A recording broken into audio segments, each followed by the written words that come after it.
¿Cuál es el mejor temperamento?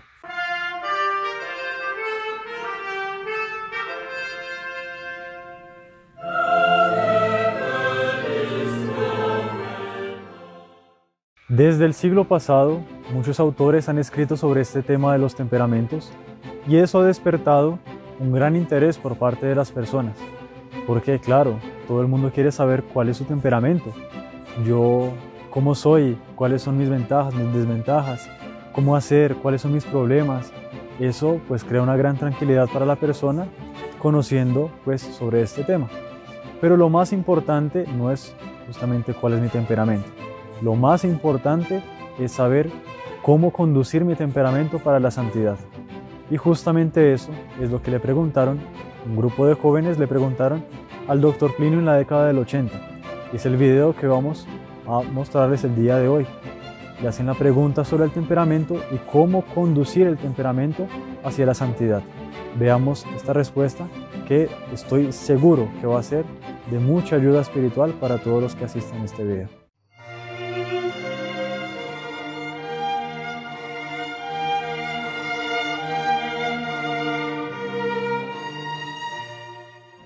Nós podemos tomar as palavras temperamento, temperamental, têmpera.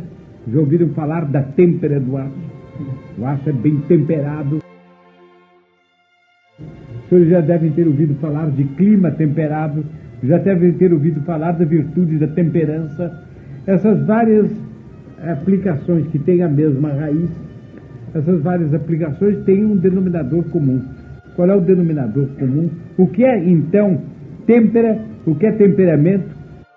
Os senhores sabem perfeitamente que o homem é constituído por dois elementos, a alma e o corpo. Em que, quanto ao corpo, o homem está no reino animal. Quanto à alma, o homem estaria no reino angélico.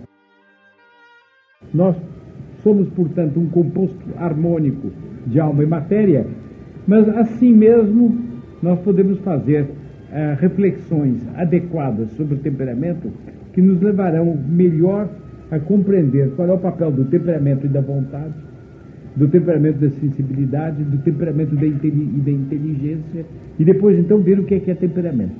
Nós assim vamos de baixo para cima, para fazer uma análise dessa realidade chamada temperamento.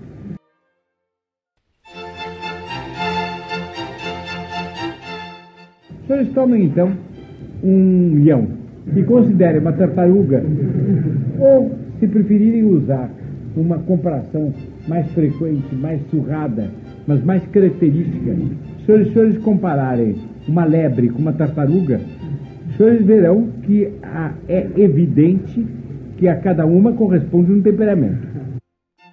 Se os senhores tomarem um elefante e um veado, a cada um corresponde um temperamento. Miren qué impresionante estos comentarios que está haciendo el Dr. Plinio sobre los temperamentos. Miren cómo es importante distinguir estas dos partes del ser humano, que son la parte animal, la parte corporal, con la parte espiritual.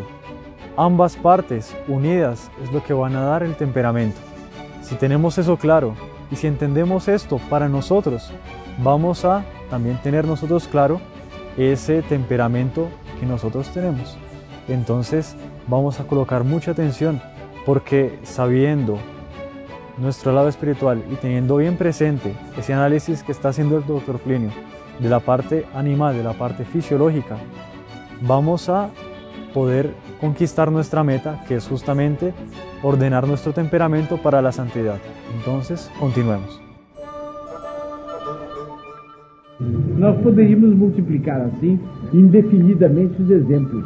O jacaré, que fica à beira do rio, arfando, chocando seus ovos e vivendo, e o beija-flor ágil, rápido, voa de flor em flor, rutilante. Cada um tem seu temperamento. O que é temperamento?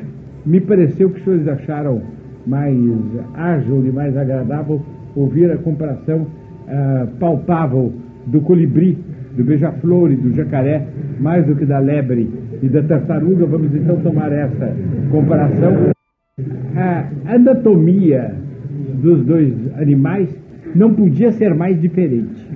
Não se poderia imaginar um contraste mais chocante, mas a essa anatomia, quer dizer, a este corpo, com esse esqueleto, com essa ossatura, com essa musculatura, etc, etc, e, portanto, com esses hábitos, com esse tipo de nutrição, com esse tipo de sono, com esse tipo de trabalho, se é que aquilo se chama trabalho, com esse tipo de agressão, com esse tipo de defesa, a esse animal corresponde uma forma de vitalidade própria. Quer dizer, ele tem um princípio de vitalidade que faz com que lhe seja deleitável e natural fazer algumas coisas e não fazer outras. E as que ele faz, fazer de um certo modo. E aquelas de que ele se omite, omitir-se de um certo outro modo também.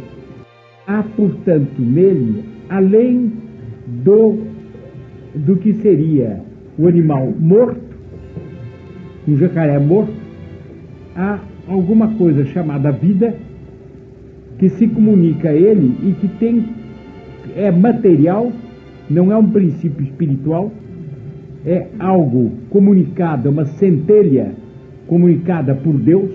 Deus é que dá a vida a todos os seres, é algo comunicado por Deus e que faz aquilo agir. E é comunicado pela sabedoria, pela onipotência divina, de tal maneira que aquele princípio tende a agir exatamente de acordo com aquele corpo. E aquele corpo tende a servir aquele princípio. E se é verdade que o colibri habitualmente é encantador e o jacaré habitualmente é hediondo, Deus, próvido, não deixou o jacaré ser uma certa beleza. E muitos jacarés de que a gente tem nojo na praia terá o couro apanhado, lustrado e arranjado para servir de bolsa para a senhora e para uma porção de outras finalidades. É um pulcro oculto com isto diferente que cabia, segundo os planos de Deus, cabia ao beija-flor encantar o homem, de maneira que mesmo o mais mal-humorado e mais deprimido dos homens não possa deixar de achar interessante ver esboçar um beija-flor. Mas a beleza que ele deu ao jacaré é uma beleza oculta, que era próprio o homem descobrir. Mas voltemos ao temperamento. Pode-se dizer que o jacaré tem vários predicados de temperamento. Isso eu falo da vida do jacaré na praia. O que é que faz o jacaré? É, antes de tudo, lento. Ele tem mesmo umas perninhas pequenininhas que não são para grande custo. Comparem com as pernas de um veado, os senhores compreendem qual dos dois foi feito para correr e qual dos dois foi feito para ficar parado. Mas está na vitalidade dele, está no princípio que o anima, está no corpo dele. Vocês estão vendo a noção de temperamento ficar mais perto, e eu chegando mais perto. Está então nesse princípio que o anima, está no corpo dele, que ele anda pouco e anda habitualmente com pouca pressa. Notem uma regra que, tanto quanto eu pude observar, é verdadeira, pode ser que os fatos desmintam. Tudo aquilo que se move pouco, quando não é feroz para agredir, mas é feroz para se defender. E todas as energias que não gasta andando, gasta se defendendo. Esses muito estáveis são assim. O jacaré também é sabido que quando agredido é feroz. A bocarra, o rabo e daí para fora. Bem, mas estável e quanto mais habitualmente pacífico. E introspectivo, tanto quanto se pode dizer de um bicho. A gente vê o jacaré, ele está com a bocarra meio aberta e respirando. E sentindo-se a si próprio viver. E gostando de sentir-se viver. E por causa disso estável, porque quem tem uma grande possibilidade, tanto quanto se possa dizer de um bicho, de ser introspectivo, não procura fora o que ele tem dentro. Ele se encolhe e frui.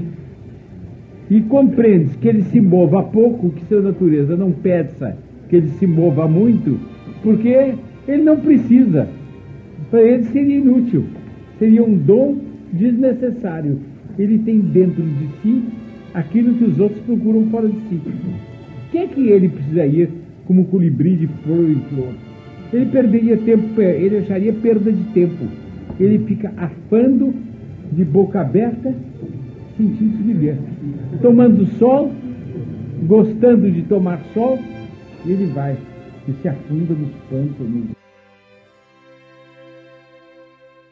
¿Y ustedes en qué temperamentos encajan? Es muy bonito saber y es muy bueno saber intentar nosotros encajarnos en cada temperamento.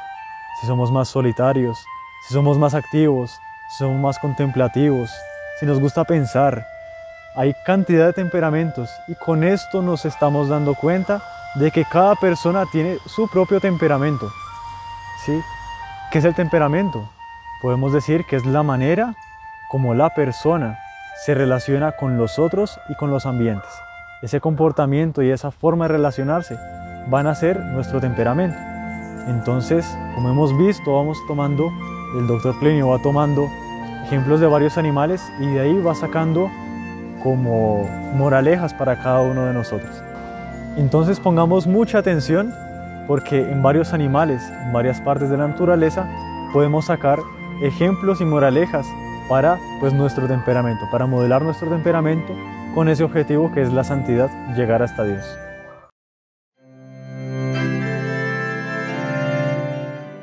Então, os senhores notam que a noção corrente de temperamento vai, com isso, se enriquecendo de elementos. É um modo de ser que está no seu princípio vital, no seu corpo, considerado do ponto de vista da construção do corpo e da interfunção, da inter-relação dos vários órgãos do corpo, da forma dos vários órgãos do corpo, do modo de funcionar dos vários órgãos do corpo e de um certo estilo de sentir-se a si próprio e sentir o mundo fora. Aqui está um ponto fundamental para a questão do temperamento, a respeito do qual eu preciso fazer uma insistência. O jacaré se sente a si próprio. Ele sente menos o mundo fora e sente a si próprio. Porque, não, o senhor está provado que ele tem uma vista fantástica. Não é isso. Ele dá pouca importância ao que vê, não sei que grau de vista ele tem. Ele dá pouca importância ao que vê. Se ele desse importância, ele se movia. Mas ele dentro se sente a si próprio e fica ali. A meu ver, é o símbolo da hipertrofia, da introspecção. O jacaré parece certo tipo de homem em que isso se hipertrofia.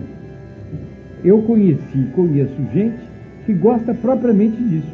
Sentar-se, abancar, abanar e ficar se sentindo a si mesmo. Sem mais nada. Se eu não liga a televisão, preste atenção no que é que ele faz da televisão. É um fundo musical para si próprio que não presta nenhuma atenção em nada. Se desligar a televisão, ele pode nem perceber o que é que ele está fazendo, jacarezando.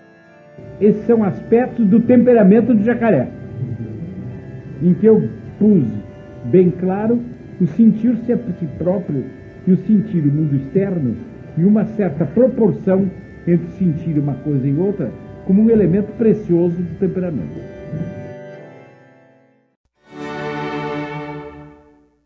Agora, toma o beija-flor. O beija-flor quase se diria que não se sente a si próprio. Enquanto o jacaré é um individualista de primeira categoria, o beija-flor é propriamente um relacional de primeira categoria. Ele percebe com uma enorme vivacidade que está em torno dele. De longe, ele vê a flor que ele quer picar.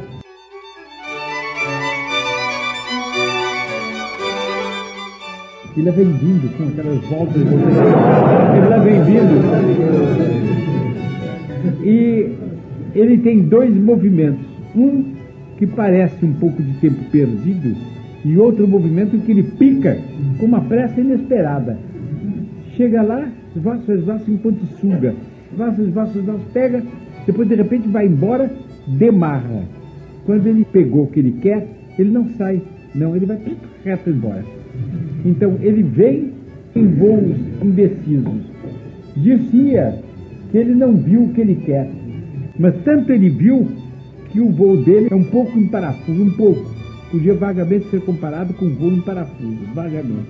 Ele vai esvoaçando, mas o termo é aquele. Quando ele chega, ele vai em cima. Em francês é um termo muito bom, que eu não sei se existe em castelhano, em português não existe. Il fonce, ele desaba em cima. Chega lá, ele vem com aquele bico, tira o que quer. Bem, depois ele demarra, está satisfeito, acabou a dança inicial, acabou a agressão, acabou tudo. Ele vai embora à procura de outras coisas. Ele é todo relacional de dois modos. Ele sente enormemente o que se passa em torno dele, primeiro modo. Agora, segundo modo, que também vem a propósito mencionar, é o próprio do relacional.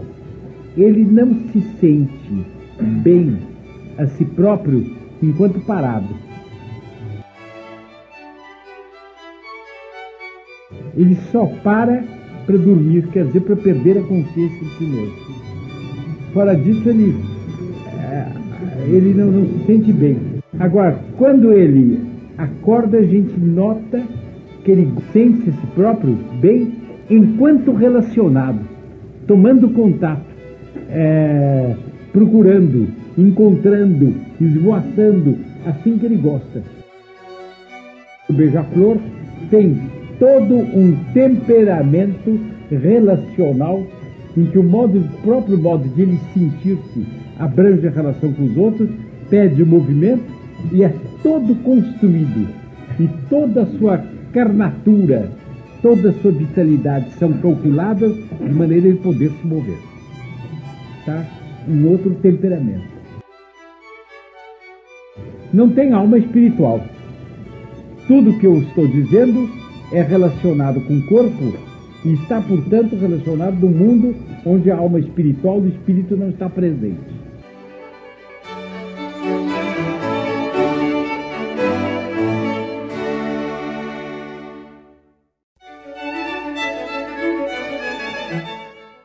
Nós poderíamos multiplicar os exemplos até não sei onde. Não seria fora de agrado nem de deleite num jardim zoológico a gente comentando os temperamentos. Não seria fora de deleite. Mas, além de haver as várias espécies animais, a cada uma das quais corresponde um temperamento, há dentro das espécies subespécies. Os senhores pensem só no mundo dos gatos, tão diferente do mundo dos cães, e as 1000 modalidades, 1000 subespécies que há de gatos, 1000 subespécies que há de cães, para só falar deles, e os senhores estão vendo que cada subespécie tem ainda, dentro do temperamento geral felino, modalidades próprias, e cada indivíduo na espécie. E aí os senhores percebem como a palavra temperamento, que eu estou sempre procurando esclarecer em suas várias riquezas, como a palavra temperamento é rica em matizes, e quantas coisas é preciso a gente ter em vista quando a gente fala de temperamento. Não assim claramente, subconscientemente em vista, mas ter em vista quando se fala de temperamento. Agora vem o homem. Con este video tenemos un gran ejemplo de cómo el Dr. Plinio era un hombre que hacía grandes introducciones para llegar al tema en concreto. Después de todo lo que hemos visto, él preparó el terreno para llegar hasta la gran conclusión, para dar el mensaje que él quería darnos a todos nosotros y en concreto a ese grupo de jóvenes que le preguntó. Después de haber recorrido todo esto con los animales, llegamos hasta el punto que él tanto quería decir, que es ese lado animal que ya tratamos, para llegar al lado espiritual, que es lo más importante. porque el hombre tiene algo que los animales no tienen. El hombre tiene un alma espiritual, el hombre tiene razón, y ese razonamiento es lo que lo hace superior. Y ese punto superior es justamente lo que el Dr. Plinio nos quiere colocar el día de hoy. No es solamente quedarnos en la parte animal, sino es con ese sustento y esa base animal que justifica el temperamento. Después está la parte espiritual y sobrenatural que hace justamente con que el hombre llegue a la santidad, que es justamente el punto en donde Dios quiere que lleguemos, que es nuestra salvación eterna. O homem tem tudo isto, mas tem incomparavelmente mais do que isso.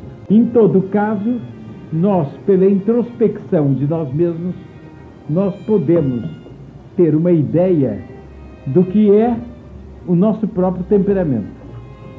Talvez primeiro uma pergunta: os animais e nosso temperamento? Seria uma pergunta inteiramente cabível. Pode-se fazer a seguinte afirmação, que só no momento está me passando pela cabeça sob a forma de uma interrogação?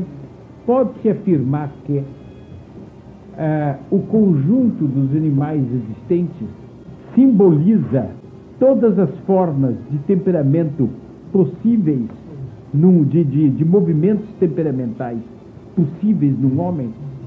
Então pode-se afirmar que em proporções maiores ou menores o homem tem alguma possibilidade de movimentos temperamentais que vão desde o mosquito até a águia? E à primeira vista eu sou levado a achar que sim, e que em cada homem que saiba aproveitar-se bem a si próprio e conduzir-se bem a si próprio, existem possibilidades temperamentais mais ou menos indefinidas. Vejam então que tesouros temperamentais nós carregamos dentro de nós. Os senhores por aí podem ir já vendo temperamento, têmpera, etc., de que maneira se ajustam e vão formando um todo só. Agora, se se pode sustentar isto, então o interior de um homem, um caos, é uma espécie de jardim zoológico em que cada bicho canta, pia e mia quando entende, e nós não somos donos da situação. Uiva um leão, corre um rato, opta o caminho uma tartaruga, e assim se vai para frente. Corre o risco de ser isto se for intemperante. É soltura do zoológico. Não é isso se for temperante, como o aço que tem têmpera, que não é qualquer pancada que quebra, que não é possível quebrar, mas que sabe vergar. Mas na hora da espadagada é o que corta. Têmpera do aço, temperamento, temperança. Vocês estão vendo as noções, temperatura, até que ponto o tempo está pressionando a temperança ou a intemperança do homem.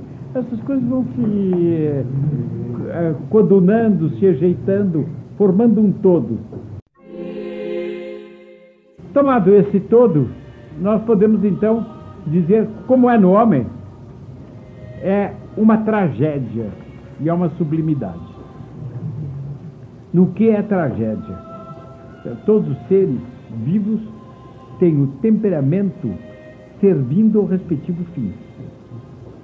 O homem é um ser quebrado, de uma quebra mais grave do que se não tivesse braços nem pernas.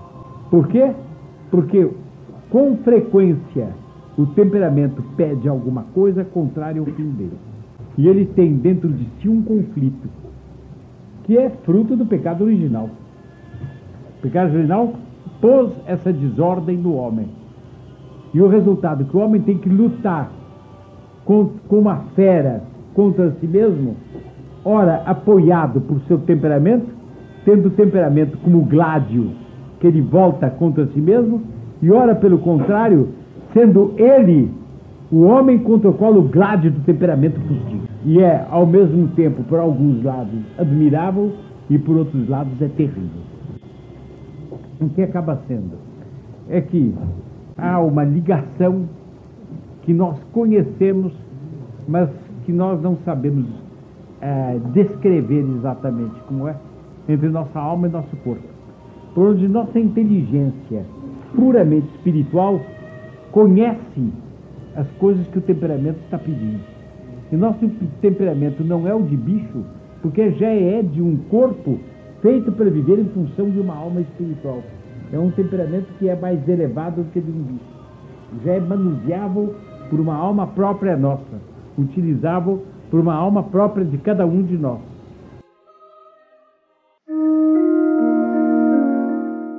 Como é que nós conhecemos nosso temperamento? Por excelência, cumprindo a lei de Deus. Porque de encontro a cada um dos mandamentos, nossa alma, do lado temperamento, tem afinidades e heterogeneidades. Por exemplo, temperamento violento não é muito levado à mentira, mas é levado a violar ou não matarás.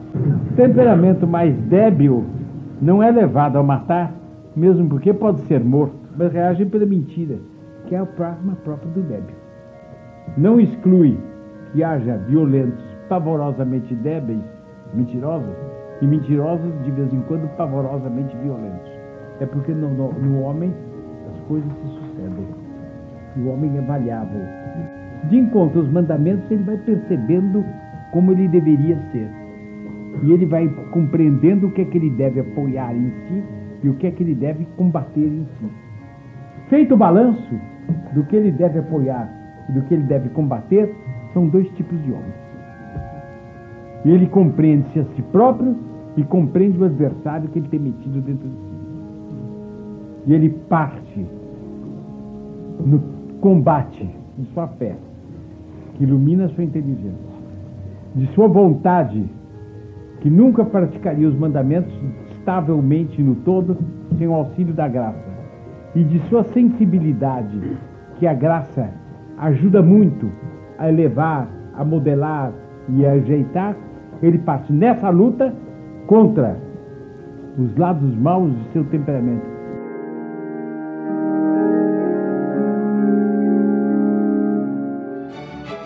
Si le ha gustado este programa, deje su like, suscríbase al canal, active la campanita para las notificaciones, comente y no se olvide de compartirlo con sus amigos. ¡Salve María!